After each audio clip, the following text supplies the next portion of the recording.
Bem-vindos ao programa Porta de Hangar. Bem-vindo ao programa Porta de Hangar, o canal da aviação. Apresentação, Ricardo Beccari. Se você ainda não comprou o calendário do EDA 2025, vai lá no portadehangar.com.br, adquire o seu calendário e também o livro Airplanes 2, um livro muito legal, com mais de 80 imagens de aviação, 120 páginas, muito bem feito, um papel crochê muito legal. Nosso convidado de hoje é um convidado que está sempre aqui, um convidado especial, meu amigo, o Rui Fleming. Bem-vindo, Rui Fleming. Beca, mais uma vez um prazer impalavrável estar aqui contigo. É um prazer enorme mesmo. Meu companheiro de viagens. É um prazer maior do que o seu tamanho. Ah, que legal. Rui, hoje, infelizmente, a gente vai falar de uma coisa triste, né? Sentimos demais.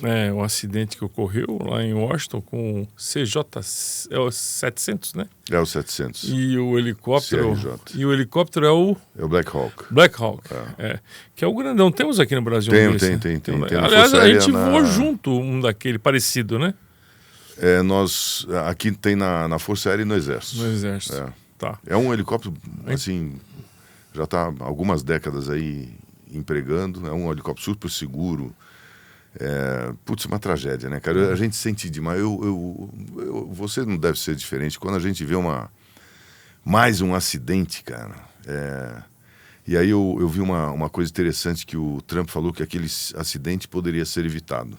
Sim, todos os acidentes podem ser evitados, claro. Que é o trabalho que o pessoal da investigação em todo lugar do mundo, aqui, ó, o CENIPA, lá o NTSB, mas é o trabalho que o pessoal faz, né?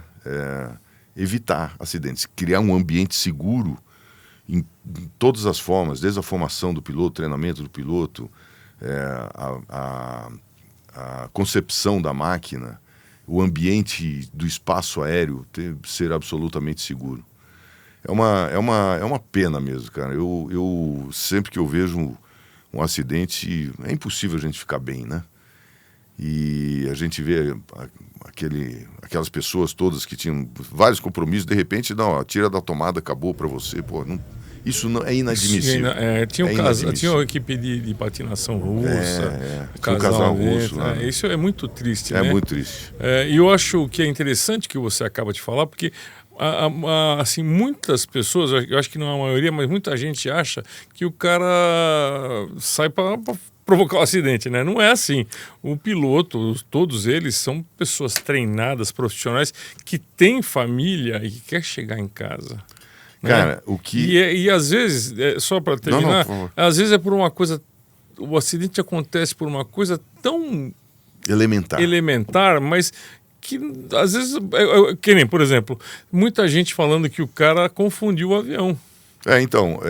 E à noite você sabe disso. Quando a gente está falando do acidente, eu, pelo menos, estou falando sobre todos os acidentes, qualquer acidente. Claro. Às vezes, quando a gente pega um acidente como esse que ocorreu recentemente lá em Washington, a gente pega aquele acidente e nós não somos investigadores, né? Não. Então, isso é legal você falar isso, quero deixar claro. Gente, aqui não estamos querendo falar o que aconteceu no acidente, estamos querendo conversar a respeito para poder esclarecer um pouco mais, né? Na verdade, eu posso até ter as minhas teorias, mas eu prefiro ficar quieto nesse momento. Claro. Porque não adianta você ficar falando. Agora, o que é o acidente? É toda uma tragédia, mas a parte boa do acidente é acender sinais de alerta. Sim. Então, acender sinais de alerta, envolver um controlador de voo, os controladores de voo estão alerta, eu garanto para você. Você conhece vários controladores também, são pessoas de, assim, um profissionalismo incrível. Eu conheço pessoas que assim, fazem o trabalho deles e vão além, né? São pontos fora da curva. É legal você falar isso, que mais pra frente a gente vai falar do nosso amigo Heredia. Sim. Que é importante falar dele. Alper, alta performance em seguros. O seu mundo mais seguro e sem complicações. No Porta de Hangar, tomamos o café Sete Senhoras. Um café com blend especial.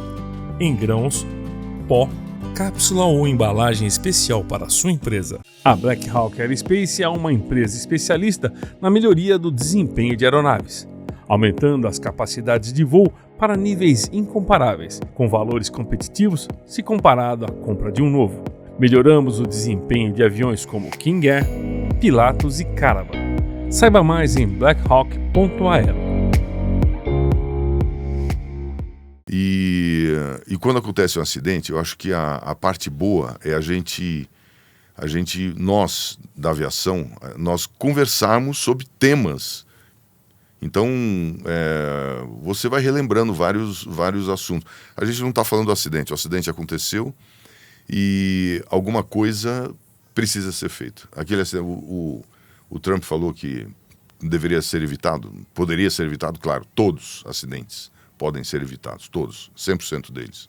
O problema é que a gente não consegue, as autoridades aeronáuticas de segurança de voo, de ANAC, DSEA, não consegue, fora do país, não consegue simplesmente fechar todas as portas. Tem o fator humano, né?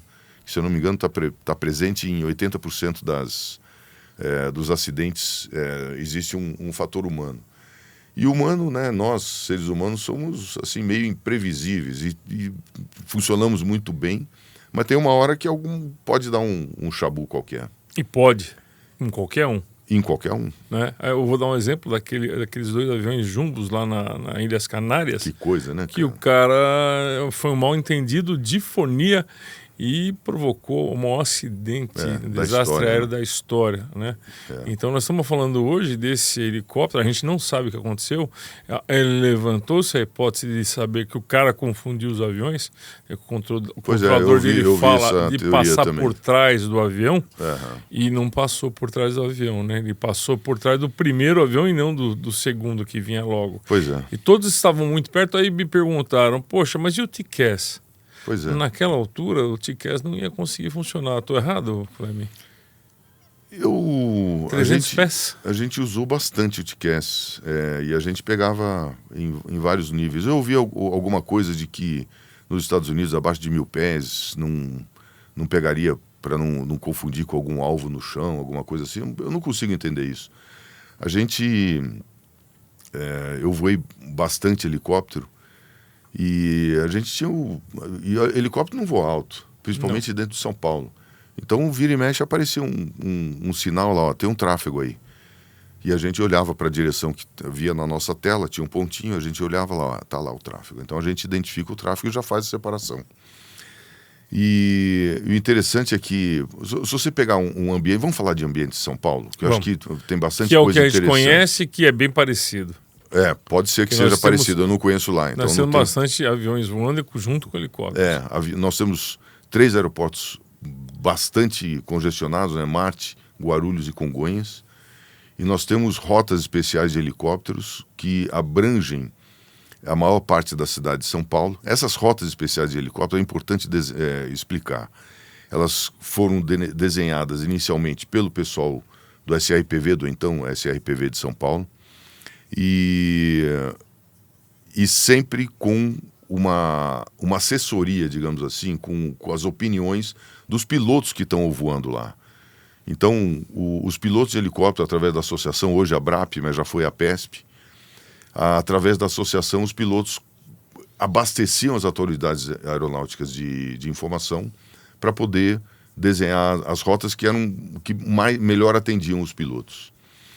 E aí tem uma curiosidade. No início, quando nós tínhamos poucos helicópteros, o controle dos helicópteros era feito por um órgão de controle.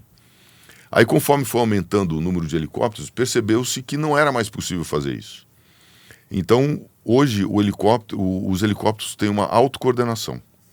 Então, eles falam entre eles uma fraseologia super curta, super sucinta. O que precisa ser falado. O que precisa ser falado, somente o que precisa ser falado. E a frequência é fora da frequência de aviões? Uma frequência específica para isso, 12735. É uma frequência específica para isso, só para essa coordenação. Eventualmente, o pessoal do controle pode ficar na escuta para saber o que está acontecendo. Mas não precisa interferir. É uma autocoordenação. O tráfego aéreo de helicópteros em São Paulo é muito, muito pesado. E o nível que o pessoal voa? É tudo baixinho, tem que ser baixinho. 500 pés, 600 pés? Não chega, às vezes não chega a 500 pés. 400, 500, depende da situação. Tem lugares que é mais baixo. E tem duas preocupações básicas, assim. Quando você traça as rotas especiais de helicópteros, você evita as áreas mais sensíveis para não causar ruído. Esse é um ponto importante. Lá em Washington, no caso, era em cima do rio, né? Pois eu acho que era em cima do rio. E aqui a gente evita as áreas mais sensíveis. Quando você coloca todos os helicópteros na mesma rota, você acaba dando previsibilidade. Então, você espera que algum outro helicóptero esteja na mesma rota que você. Então, fica mais fácil você ver o outro helicóptero. A gente deixa sempre os faróis ligados. O transponder sempre ligado, porque o meu transponder ligado vai aparecer meu helicóptero no TCAS, na telinha do outro cara que está voando. E o código de transponder é algum código especial? É 0100. É um código para todos os helicópteros. Então, fica todo mundo no mesmo código. Sabe que é helicóptero, mas não sabe qual é o helicóptero. E isso facilita muito a vida do piloto. Aumenta demais a segurança. Eu não vou dizer... tudo pode acontecer sempre. Eu não vou dizer que a gente está isento de um problema maior parecido com esse, de um acidente. Mas eu vou dizer que a nossa possibilidade é bem pequena. Não dá para descartar absolutamente nenhum acidente. Esse acidente aí eu acho que ninguém poderia prever lá em Washington. Aí o que acontece? Nós tínhamos na final da pista 17 de Congonhas, nós temos uma quantidade enorme, uma enormidade de helipontos. Então são lugares onde as pessoas, os helicópteros se dirigem para embarcar ou desembarcar seus passageiros e seguir para algum outro ponto da cidade ou para outro lugar fora da cidade. E num dado momento, o número de interferências dos helicópteros estava aumentando de tal forma que nós começamos a ter cada vez mais arremetida dos aviões, ou das aeronaves, não só aviões, mas aviões e helicópteros, que estavam se aproximando para pousar em Congonhas, por instrumento. Deixa eu só te perguntar uma coisa. Quando tem o procedimento do helicóptero pousar no ponto na final, ele tem que entrar em contato com a torre ou com o controle ou não? Não tinha. Ah, entendi. Tá. Essa que é a questão. Aí o que acontece?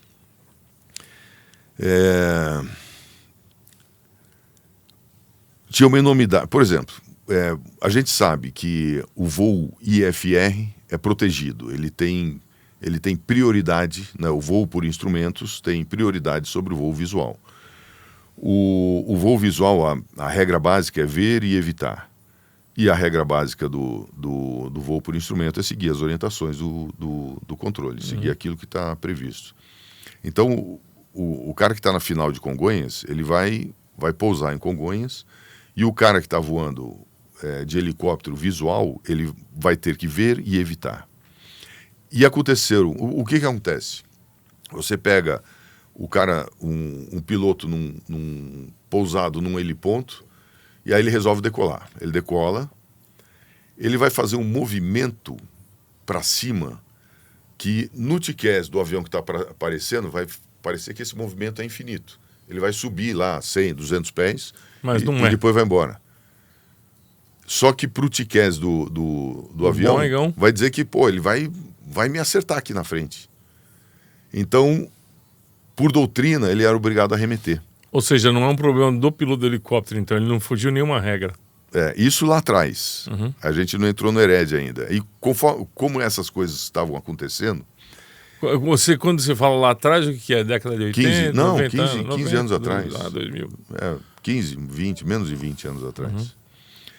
E aí, conforme essas coisas estavam acontecendo, primeiro, para a companhia aérea é um prejuízo enorme fazer uma arremetida.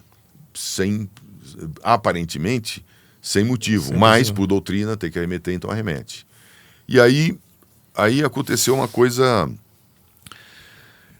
Os nossos voos de helicóptero estavam sendo ameaçados de não mais acontecerem na projeção da final. Então você tem a final aqui, a projeção da final, tem vários helipontos aqui.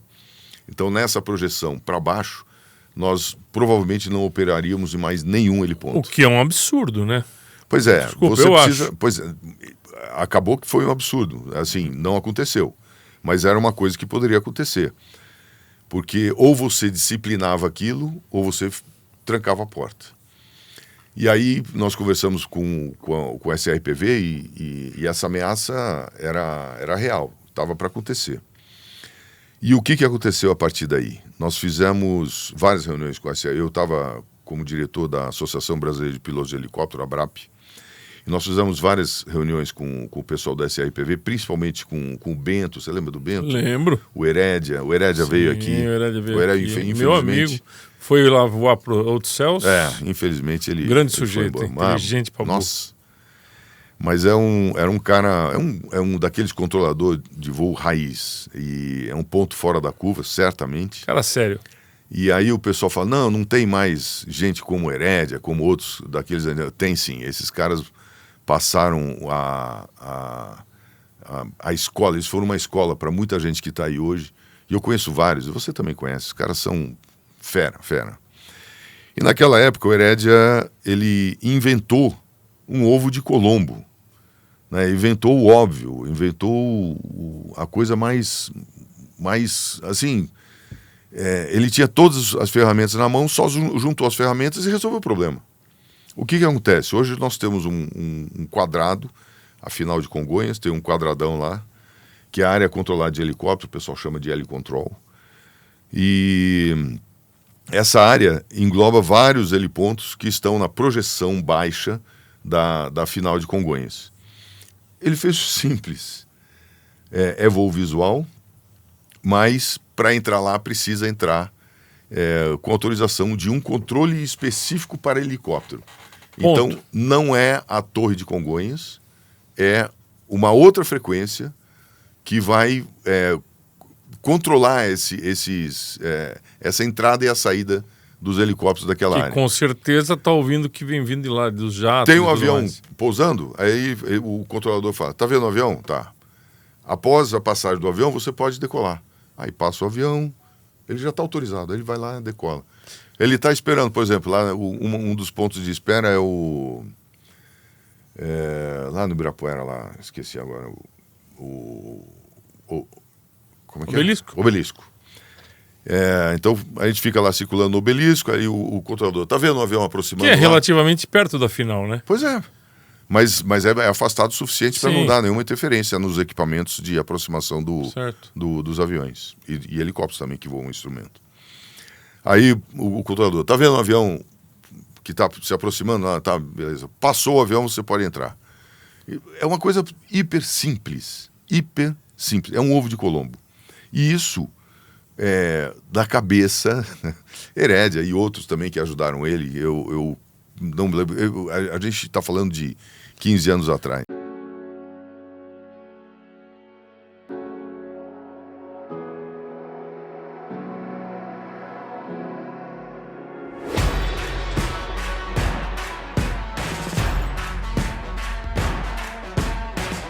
Poucas empresas têm a mesma paixão pela inovação encontradas na Dassault. Ela vive no coração do nosso pessoal, que dedica grande parte de suas carreiras aqui, resultando nos jatos mais avançados do mundo. A paixão também prospera nos clientes da Dassault, cuja busca incansável pela excelência os torna imparáveis. Dassault Falcon, projetado com paixão. aerostoreaviation.com, soluções em aviação. A MFSIM desenvolve simuladores de voo para treinamentos profissionais ou hobby.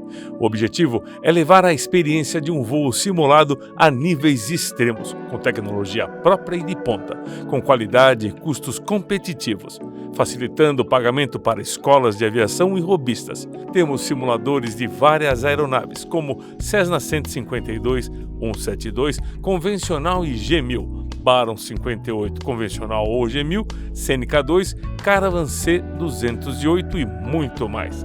Visite nosso site mfsim.com.br.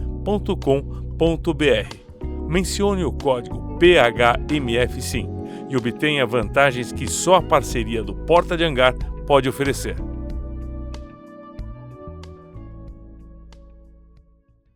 Mas, Rui, basicamente é isso que acontece lá em Washington, né? Não estamos falando que é igual, mas é uma coisa... É diferente. Você acha que é diferente? É diferente. Porque o controlador fala para o cara do helicóptero se ele está vendo o CJ. E ele fala afirmativo. Aquela situação que aconteceu em Washington, eu não sei exatamente, né? Nós não temos todas as informações, isso não aconteceria em São Paulo. É engraçado que a gente fala, vamos voltar para São Paulo, mas eu preciso falar isso. Lá em Oshkosh, você não usa o rádio.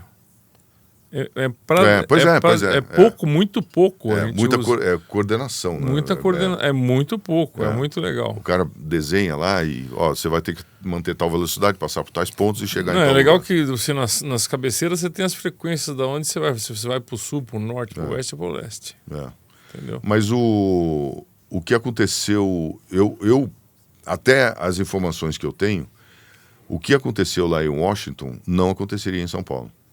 Por quê? Porque a área onde o helicóptero estava cruzando seria uma área protegida e o helicóptero só entraria nessa área depois de passar o avião. Ele não seria autorizado antes disso. Ele não deveria ter entrado, é isso? Não, eu não estou falando isso. Tá. Eu não estou falando isso. Mas eu não sei qual é a regra lá.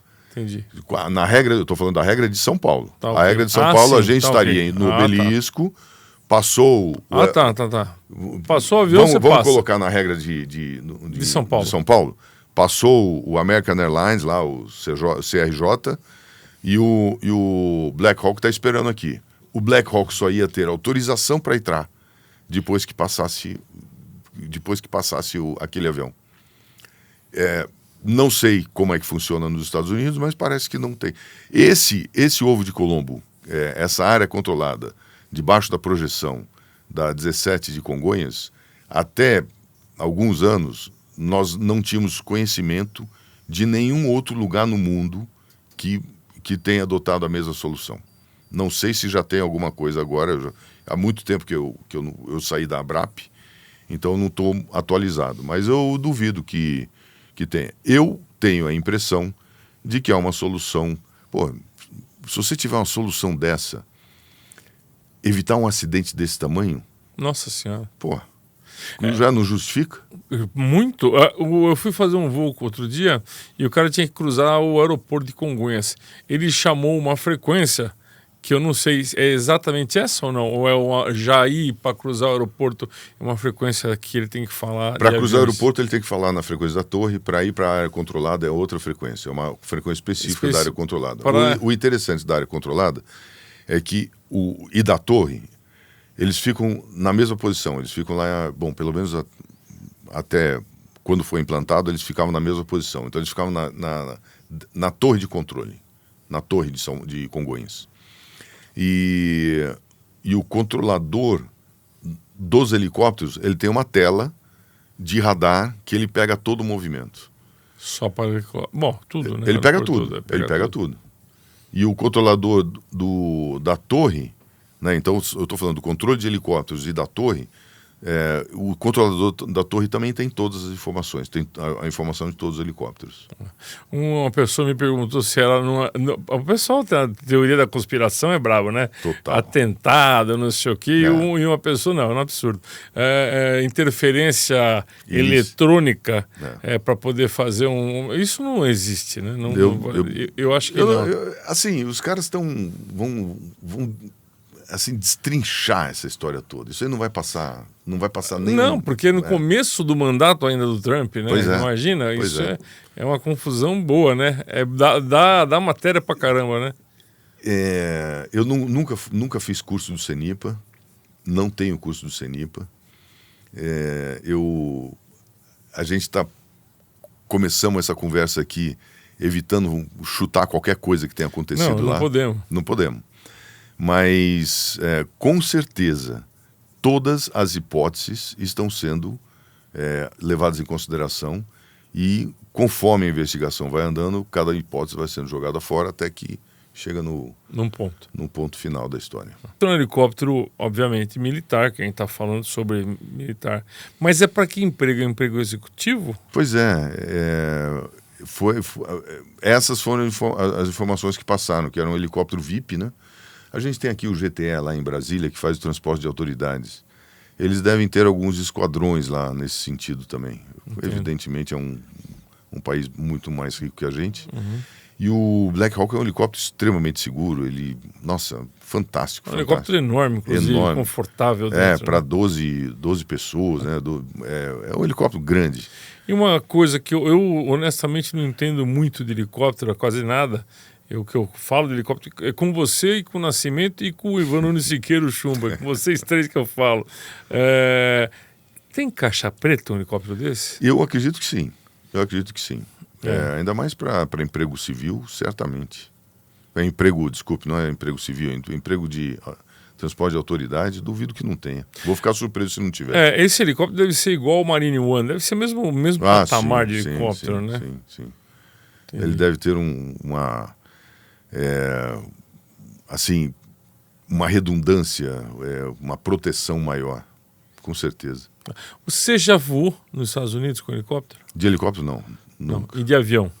De avião eu fui tucano para lá. No tempo da fumaça. Era bem diferente as regras de voo, né? A gente está falando de 92, né? Tem um pouquinho mais de 30 anos. Você é velho, hein? 93. Somos, né? Tem um pouquinho mais de uma semana, né? Como diria meu amigo Rui Fleming. Já passou de uma semana, né? De uma semana. Mas eu não sei se era você que estava lá comigo em Sananfã. Não, Sananfã não fui. Nunca fui. Eu estou tentando. Quem estava comigo? Um Pitts decolou e tinha um Citation atrás e o cara da torre. O Citation tem condições de pular o Pitts? Pular o Pitts? O cara foi afirmativo. E o cara do Pitts está ciente. O cara do Pitts, estou ciente. O cara pulou o Pitts na decolagem. Caraca! Lotado de avião saindo. Você sabe como é que funciona lá, né? É uma loucura aquilo. Cara, inacreditável, né? Eles têm outra... Eu estou falando tudo isso para você porque é uma pergunta até... Porque é muito mais prático voar nos Estados Unidos. Pouco se fala. Não estou falando mal do nosso tráfego aéreo, não é isso. Mas pouco se fala. Você acha que não poderia ter essa atitude aqui no Brasil? Não. No voo visual, no voo... Eu vou dar um exemplozinho bem interessante. Eu lembro que eu falei para você no início que todos os voos de helicóptero visual em São Paulo eram controlados dentro da cidade. Aí foi aumentando o número de helicópteros e chegou-se à conclusão que a melhor coisa a fazer é a autocoordenação. E a autocoordenação funciona muito bem, porque é um piloto falando com o outro. Eu estou passando aqui, sei lá, no Marco Zero, aí o cara fala Marco Zero, quem estiver perto do Marco Zero já fica antenado. Opa, estou no Marco Zero. Aí eu estou indo para o Cebolão. Quem estiver no Cebolão já fica antenado. Opa, Cebolão. Quem estiver lá no Ipiranga não quer nem saber desse tráfego, não vai nem prestar atenção. Então, uma regra que a gente discutiu uns anos atrás é falar de onde está passando, para onde está indo, e no final coloca a matrícula. Porque se o cara prestar atenção no Marco Zero, depois prestar atenção no Cebolão e finalmente ouvir a matrícula, aí ele vai prestar atenção na matrícula, ele vai coordenar automaticamente. Isso já foi falado. Já foi falado. Recentemente mudou alguma coisa, mas vai voltar. O bom senso diz que isso é a melhor forma de coordenar, dentro de um ambiente congestionado. E eu falei para você que depois que aconteceu o advento de aumentar o número de helicópteros, passou a ter autocoordenação. Então a gente tem duas coisas que funcionam da seguinte forma. Por exemplo, outro dia, uns anos atrás, eu fui para uma outra área aqui, acho que se eu não me engano foi Londrina. Tem coisas que precisam ser melhoradas. Já conversei com o pessoal do CRCE agora, que é o antigo SRPV de São Paulo. Essas regras de voo, elas precisam ser alteradas. A primeira coisa que precisa ser... Então, o que aconteceu? Quando depois que a regra de circulação visual em São Paulo, a ideia foi tão boa que outras terminais aproveitaram a mesma regra e implantaram isso. É muito melhor. Você consegue coordenar, você consegue disciplinar o deslocamento dos helicópteros dentro dessas terminais. É fantástico. Agora, tem muita coisa. A minha sugestão foi pegar todas as terminais, colocar num compêndio só, com uma regra geral específica para todas as terminais, e depois, para cada terminal, aparece uma regrinha ou outra muito peculiar para atender uma necessidade muito pontual. A coisa hoje tem algumas disparidades importantes. Então, por exemplo, você pega regras para circulação visual em São Paulo, de helicópteros, por exemplo. Quando você pega... E eu encontrei... Eu pesquisei todas, não sei como é que está... Isso aí já tem uns 2, 3 anos. Eu não sei como é que está hoje. Mas eu pesquisei todas do Brasil. Baixei todas para tentar unir todos num negócio só, depois mandar pro CRCEA lá ou pro DCEA para ver o que eles fariam com isso. Para o mesmo documento, você muda de localidade, existem 4 nomes diferentes, exatamente o mesmo documento. Então, sei lá, em Londrina vai chamar de um jeito, lá em Macapá vai chamar de outro, não sei, a mesma coisa. Então, a intenção é excelente. Eu só acho que precisa juntar... Normatizar. Normatizado tá. Eu acho que precisa colocar tudo muito arrumadinho dentro de um mesmo compêndio, com as mesmas regras básicas gerais para todos, e depois só as regrinhas específicas. Isso facilita muito a minha vida. Facilita. Eu saí de São Paulo, por exemplo, num voo visual, eu passo por 3 ou 4 terminais, eu tenho que ler 3 ou 4 calhamaços. Desnecessário. Desnecessariamente. Não é prático, não é direto. É uma coisa que vale a pena mudar. Rui, mas o trabalho que esse pessoal faz aqui é sensacional. É muito bom. Aí você pega, por exemplo, uma terminal muito menos congestionada que São Paulo, o controlador controla o helicóptero. Ele não acredita na autocoordenação. Ele controla o helicóptero. E aí você fala, então o dia que a gente tiver, por exemplo, em Londrina, eu citei Londrina aqui, se tiver em Londrina um tráfego aéreo de helicóptero do tamanho que tem em São Paulo, já não vai ter mais controle, porque é impossível. Claro, é impossível. Aí faz autocoordenação e dá tudo certo. Rui, uma coisa que é importante dizer para o público é que nós somos uma das maiores frotas de helicóptero do mundo. Uma pergunta, não sei se você já tem essa noção, como é que vai ficar a situação das aeronaves tipo drone voando dentro da cidade de São Paulo? Cara, essa é uma pergunta fantástica. Cabeluda. Cabeluda. Eu não sei como é que eles vão resolver, não. Eu tenho a impressão... Eu tive uma vez numa empresa subsidiária que estava prestando serviço para a Embraer e eles estavam desenvolvendo esse drone da Embraer, estavam ajudando lá no desenvolvimento. E, pelo que eu entendi, é tudo autônomo. Quando a gente fala de um espaço aéreo com aeronaves autônomas, a gente está falando de uma mudança de conceito braba, né, cara? E eu estou muito curioso para acontecer. Aliás, eu estou curioso para 2 coisas, além de como é que vai ser. Vão ter que encontrar um espaço. Esse drone vai ter que ser silencioso para não atrapalhar o sossego da vida, né, do cidadão aqui embaixo. E tem 2 coisas que me... Assim, são perguntas... Eles quiseram conversar comigo e eu fui lá, conversei com eles com tranquilidade, como piloto. E eles perguntaram para mim quais são os maiores riscos, né, os perigos, os desafios que a gente tem. Eu citei basicamente 2. Urubu e fio de pipa, né? Fio de pipa, urubu não tem como cara, você evitar. como é que você vai... Fio de pipa tinha que ter uma conscientização braba, né? É difícil. Pô, o cara coloca... Pô, não precisa ser muita hora no bolso, não. Ele bota umas horinhas no bolso, certamente ele já teve que desfiar de urubu com toda certeza. Se você colocar na época de férias de meio de ano, de julho, por exemplo, nossa, você encontra pipa para tudo quanto é lado. E também, o cara que bota... A época boa de vale pipa, né? O cara que tá voando, botou umas horinhas no bolso, ele vai desviar de pipa, com toda certeza. Aí os caras têm aquele cerol e vai alto pra caramba. E às vezes você passa, voando nas rotas, você passa abaixo da pipa. Cadê a linha? E faz um estrago, cara. Faz um estrago? Eu já vi o board ataque de um Cherokeezinho, pois é. Não sei se era do Aeroclube, mas cortar. Corta. Simplesmente cortar o board ataque. Corta o pescoço de uma pessoa fora, né? Tira uma cabeça de uma pessoa então fora. Isso é uma preocupação que eu lancei lá para eles. Não sei como é que eles vão resolver isso. Mas é uma preocupação. Agora, com relação à coordenação, até onde eu soube, vai ser tudo autônomo. Não sei como é que isso vai acontecer. Legal.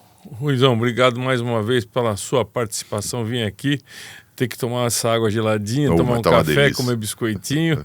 Não é não? Sempre muito bem recebido aqui, cara. Muito obrigado pela sua presença, viu? O prazer impalavrável e é meu. Mas, assim, mais uma vez, cada vez que acontece um sentimento, um acidente, o nosso sentimento é muito ruim, Nós passamos por várias vezes essas situações como essa.